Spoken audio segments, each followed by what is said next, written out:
Good day. I'm Corporal Julie Bion. I'm with the Langley RCMP Community Liaison Unit, and I'm here today to talk to you about crime prevention through environmental design, or CPTED. I want to really stress that I know the City of Langley and the businesses have done a tremendous job in target hardening and maintaining their business and spaces.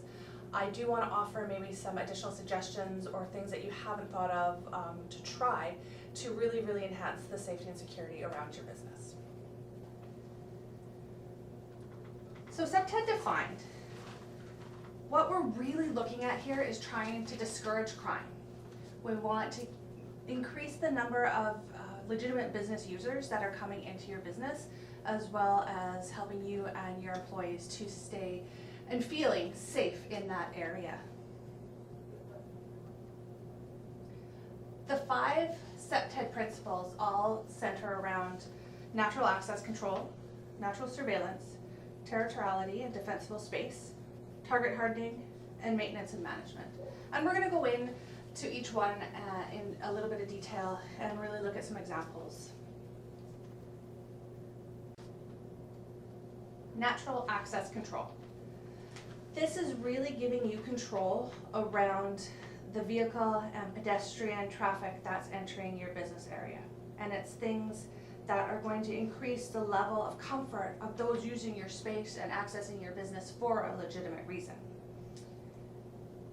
People are physically guided through a space by that strategic design of streets and sidewalks using landscaping, building entrances, and even neighborhood gateways to really help that flow. We've got a great example here on the left of a low hedge. And you do want to keep the hedges low. You want to keep them no higher than 3 feet.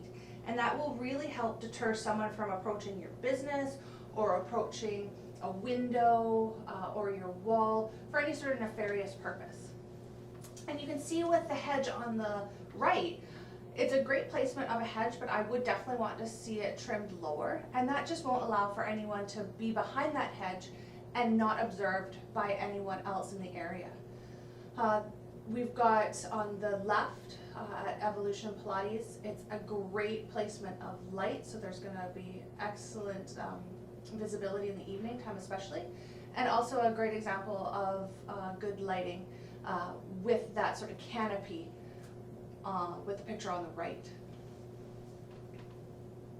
When you are looking at hedging, you do want something prickly, so a cotton Easter or a sub-zero rose bush, those are always some great options. So we want to definitely trim the hedges and trees. So hedges, remember, you want them below 3 feet. And with trees, you want any branches, you want them trimmed to the 6 feet mark. Anything in disrepair really needs to be removed or repaired as soon as possible. But it is great. The area is very clear of garbage. We just want to make sure that we're maintaining the space to ensure that you do have that natural access control. And we included this just as a conversation piece, because while this is an apartment building, that tall shrub, that's above that 3 foot mark. So it allows the resident privacy. However, with that tall shrub, it does really block off any sort of natural surveillance into that area. So it definitely is a conversation between privacy and safety. Benches can be a really great means of having someone come into your area for a legitimate purpose, have a rest, and move along. But you really do want to encourage people to keep moving along. So benches do need to be in an area of high visibility. So these benches, while they're at the side of the building, need to be moved to the front so that anyone accessing your building is offering that sort of natural surveillance for you. Design considerations when you are choosing a bench is you do want to have backs removed from your benches. You don't want to make it too comfortable for anyone to stay for too long. So while the ones on the right don't have that back, they're up against the building so that the building would be used for someone to rest against. You can see the bench on the left, that has the seats that are separated by an armrest, and that won't allow anyone to spread out and use it as a bed. What you would want to consider though is some sort of support structure underneath that bench on the left, and that would eliminate anyone from potentially laying underneath that edge. Natural surveillance. So again, more than just lighting and cameras, there's a lot of different aspects of natural surveillance that you could utilize, and you really want to maximize the ability to see what's going on in your area, which in turn will help discourage crime. So we talked about landscaping and its planning, all of its planning to promote the natural surveillance and natural access control. So now with lighting and some of these other means, you're going to be able to have that natural surveillance from inside or outside your business, or possibly from neighboring structures, businesses, and people passing by. So I love this comparison. This is the same alley, nighttime versus daytime. And this is a great comparison. I love how they gate off that alley at night, and there's no way for anyone, because they've made the gates so tall, there's no way for anyone to be able to crawl over the top or crawl underneath. I would want to ensure though that during the daytime, it's those one-way windows, so people that are in the alley can't see into your business, but your employees can see out, and that's just to offer that natural surveillance of the alley. This business in the city of Langley is a great example of good lighting. Now, lighting is very dependent on your space, and again, residential lighting is very different from industrial lighting. But there's so many things to consider. What type of lighting you're going to use? Are you going to use motion sensors or strobe lights? Lots of things to consider.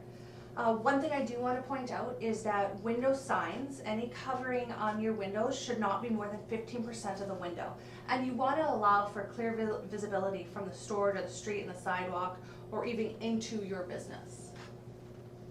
And just also note that there's bollards right in front of this business, and that's to help control vehicle and pedestrian access. Great example of a very well lit building. And this what I would like to see here is just some bollards out front, and that would help control a vehicle jumping the curb, potentially onto the sidewalk or into the business.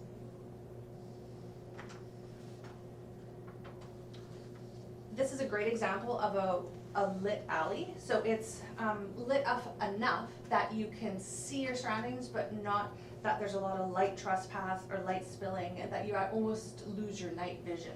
So it does offer enough lighting for that natural surveillance.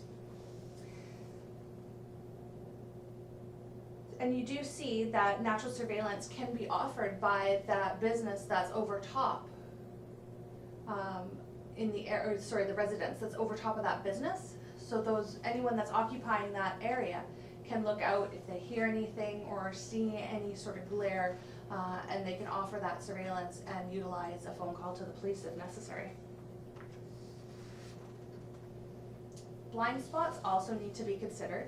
So the picture on the left is your typical grocery-like shelving. It doesn't permit for easy viewing by employees over top, and it's going to potentially cause blind spots and potential problems for your camera system. Definitely something to take into consideration when you're placing your cameras. So the other two pictures, the one in the middle and on the right, they're just examples of shorter or see-through shelving that you can still use to display your items, but it's going to allow for easier surveillance of people in your store. And really be aware of exterior blind spots. They should be considered when you're putting up your lighting or your cameras to ensure coverage. Exterior blind spots could permit someone to lay in wait as you or your employees exit your business. Camera systems. Lots to talk about with cameras, but what I really want to discuss is that you want to ensure you're purchasing a camera system with high quality resolution. That's the most important feature for your camera. If that image you're capturing isn't clear enough to obtain a good picture of the person's face, there's no way that we as the police are going to be able to attempt to identify that individual. And if we can't make the identity, we can't use that image to forward to Crown Counsel, and we won't be able to use it in any sort of criminal proceedings. Definitely, if you're making the investment for cameras, you want to ensure that you're getting that high quality resolution. Great example of camera placement. Again, I want to make sure that that camera is going to be able to withstand the elements, there's enough lighting in the area that it's going to capture a usable image. And then I'm also going to want to double check that the camera placement is going to capture an image of the face to allow for identification and not just the top of someone's head. And I don't know if there's additional cameras or anything else, but just something to take into consideration when you're placing your camera system. Know your neighbors. Neighbors and other people accessing the business area are going to offer a lot of natural surveillance for you. Langley City is great at holding community functions, and it's bringing not only people from outside of the business area in, but it's also going to promote and include people that do live within that business core. And that's really going to really have residents in the area buy into the notion that this is their community and they want to also defend their community. It'll allow you to get to know other business owners, maybe some of their security practices, what's worked for them or what hasn't, and the ability to join business groups like the Downtown Langley Business Association. All of this offers a great opportunity for even beyond networking. So here we've got a building with great camera placement. I would just question like who is renting this building, and is there a reason why it's almost that fortified feeling?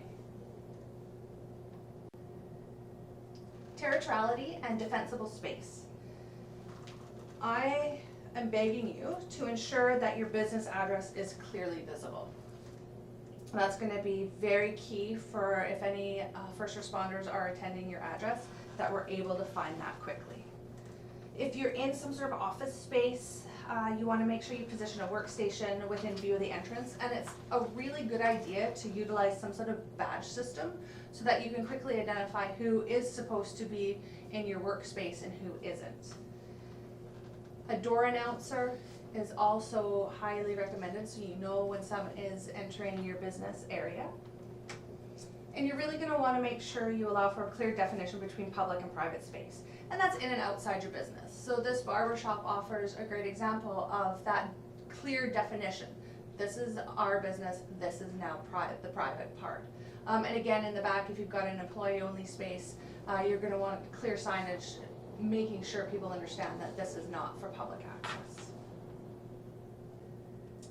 Target hardening. You do want to ensure the safety of your business and your employees and yourself without making it look overly fortified. The Willowbrook Mall is a great example of a well-trained security company.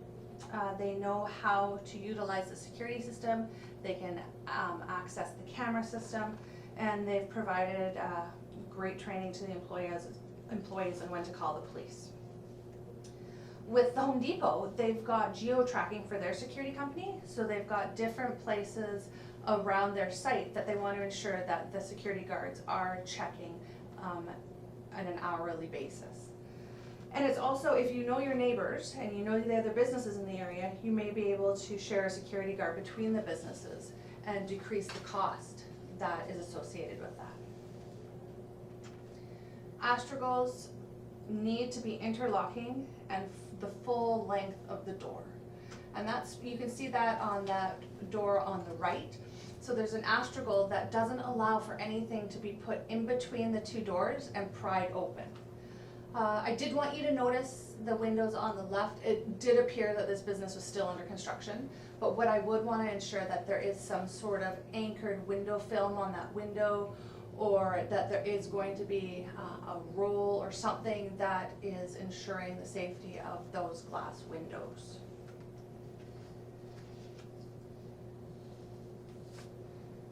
And you can just see here, this door, it doesn't have that astragal, so someone could easily put that screwdriver through, pry open that door. But that door announcer, I mean, it doesn't have to be fancy. That is perfect. That's gonna allow your employees to know that if someone's opening that door, the bell's gonna ring and that attention's gonna be drawn to who's ever entering your space. So I did mention the window film earlier. It's really similar to that, the covering you put on your phones to try to ensure that the screen doesn't crack. And if it does crack, it doesn't shatter. So that's the idea between the window film. It does need to be attached on the inside, but it's gonna allow for a lot harder access from the outside to the inside. And that's what you wanna prevent, because you never want to lock yourself or an employee in. And you can see with the grates and the grills, not that they're good, bad, or indifferent, but you've definitely, on the picture on the right-hand side, that window now is no longer an escape route. If for some reason that door was barricaded, you couldn't get out, now that window also is out of play to be able to exit your building. I would encourage you to look into window film, see if it is maybe a suitable alternative for your business. And electromagnetic locking systems on your doors, they're also something to consider to decrease the amount of exterior hardware or anything on the outside of your building. I would definitely encourage any mailboxes, they be removed to some sort of inside location where there's better surveillance over them. And then just I would prefer that it's locked up at night, but if you can't, make sure you're checking your mail every day. You don't want to leave anything behind there. Fencing, you want to make it hard to cut through, hard to climb, without making your business that fortress and allowing the natural surveillance in and out of your gated area. The left, both pictures actually are good examples, but I love the bars woven into the fence on the left. That makes it much harder to cut. It's going to make it very hard to climb, and just hard, not impossible, but a lot harder for someone to get into that area. I'm just going to point out, I do love the fact that the garbage bins are behind that gated area, making it harder for anyone to access that as well. There is a great lock on the gate there on the left-hand side, and that's going to ensure that, again, while it's not impenetrable, it's going to take a lot longer and a lot more effort to cut that lock to gain access. And the picture on the right, again, we've got a gate and fencing that goes up high enough that it's going to be very, very difficult for anyone to climb over. And you can see at the handle on the right, the door handle's actually been now taken off, so you can't have someone that comes along, hits it with a sledgehammer, and it pops open. And it also looks like it's been additionally fortified right around the area of that door handle. And you can see with that picture on the right, with the fencing, that they have got an extra layer of some sort of woven metal-like material on the inside, making it harder for someone to cut through. If you do have underground parking, I do hope that you are able to have it gated. It's a great idea if you can have it separated between public and private, so your employees and yourself can access a different parking area than the public. Make sure your gates are timed to that 7-7-7, which means 7 seconds to open, 7 seconds open, and then 7 seconds to close. And lots of education around making sure that you have that car wait till the gate is closed, till they clear and they leave. And that just takes lots of education there. You can see that this parquet is actually pretty bright, and that may be in part to painting the ceilings and the walls white, and that just increases visibility and brightness. Maintenance and management. This is very, very key to the look of your business. It can also include things like training your staff in regards to robbery prevention, personal safety, and your company's policies and procedures around contacting the police. Graffiti is definitely a nuisance behavior, and you want to remove it as soon as possible. Ideally, any graffiti needs to be removed within 24 hours. And that's just goes back to the broken window theory. If there's one broken window and that's not repaired, there's gonna be another broken window shortly thereafter. And that ties in with graffiti too. If there's one tag here, more tags are gonna follow if that's not cleaned up. And that really goes back to showing that someone cares about the business, someone cares about the area, and it's really an important part of your overall security is that management of your property and the maintenance. You do want to decrease that nuisance behavior, like the graffiti and the vandalism and other criminal activities. Keep litter off your property, keep them cleaned up, and do consider a mural. Langley City, I love the murals, I love wandering around. Every time I go down there, I find some new piece of legitimate artwork. And it seems to be some sort of unwritten rule among graffiti artists that you definitely find less graffiti on muraled walls than on the walls with nothing. It's almost like the walls with nothing are a blank canvas and they want to put their mark there, whereas they respect the artwork that's already gone up on these muraled walls. I mean, that's not in every case, but we do see a decreased amount of graffiti on those muraled walls. Same goes for your electrical boxes. You got to keep those cleaned up, maintained. That picture on the left, you've got an electrical plug just open. So I don't know if that is turned on or turned off, but that could allow for someone just to come along, sit down right on the curb, start charging their phone.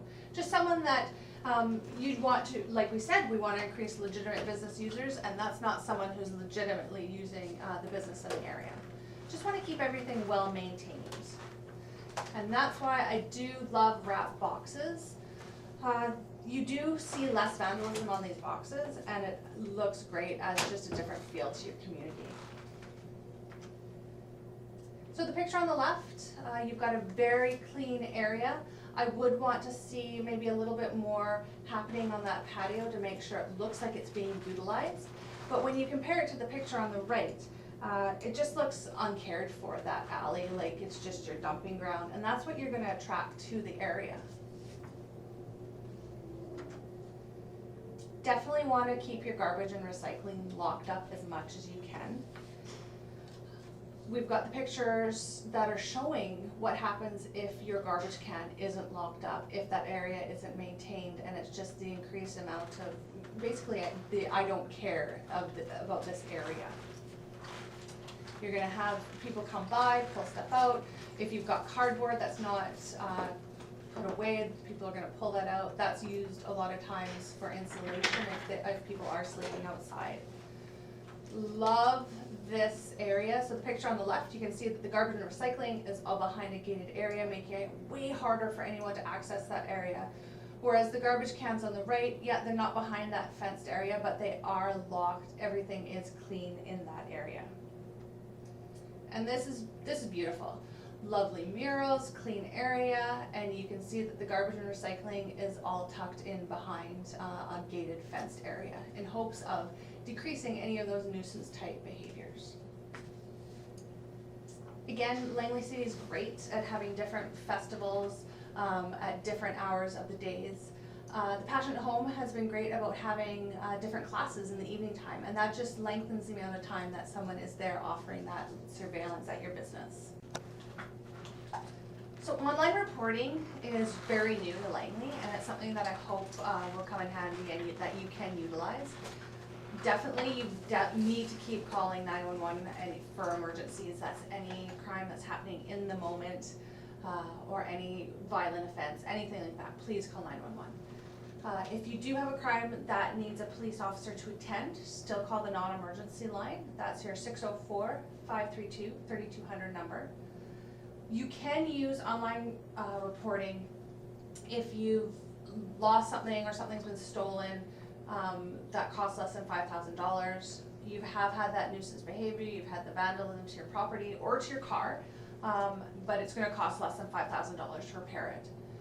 The crime has to have happened within the jurisdiction of the Langley RCMP. And you want to maybe report a driving complaint that's not in progress. So those are the things you can call or you can report online. Things you can't report online is if there's a witness or a suspect to that crime. So if you do have video surveillance that you need a police officer to come pick up, then that's something you're going to want to call in and make that report rather than use the online reporting system. If you've lost any of your personal identity, and especially firearms, but if you've lost your driver's license, passport, you're still going to want to call in to our non-emergency number. And again, with lost or stolen license plates and decals, you are going to want to give us a call. So you've got the website highlighted right at the top. That's where you're going to go. I recognize that's a really long email address. If you do put in online reporting, Langley RCMP, it is going to bring up this page on how to report a crime. And it does. It'll go through things that you want to do to report a crime in progress, and that's your 911. And then it will give you the option to do your online reporting tool. We've gone through a lot of information, some again, things that you may have already tried, and hopefully some things that have given you different ideas to look at to see if you can utilize it for your business. Thank you so much for your time. We would appreciate a call or feedback if you do want anyone to come out to your business, maybe take a look at your site, because a lot of these things that we talked about are very site dependent. You can have a community liaison officer come out, take a look at your business, take a look at your area, and maybe we can offer even more additional insights or suggestions for you for that area. So thank you very much. Give us a call if you have any questions, and take care.